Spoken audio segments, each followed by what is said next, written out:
July 4th, one of God's great don'ts. Fret not thyself, it is tendeth only to evil doing. Psalm chapter 37, verse 8. Fretting means getting out of elbows mentally or spiritually. It is one thing to say, fret not, but a very different thing to have such a disposition that you find yourself able not to fret.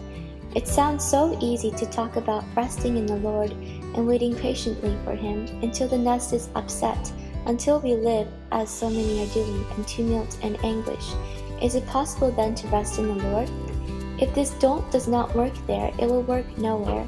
This don't must work in days of perplexity as well as in days of peace, or it never will work. And if it will not work in your particular case, it will not work in anyone else's case.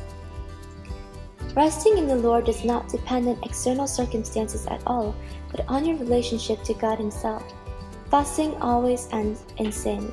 We imagine that a little anxiety and worry are an indication of how really wise we are. It is much more an indication of how really wicked we are. Fretting springs from a determination to get our own way. Our Lord never worried and He was never anxious because He was not out to realize His own ideas. He was out to realize God's ideas. Fretting is wicked if you are a child of God. Have you been bolstering up that stupid soul of yours with the idea that your circumstances are too much for God?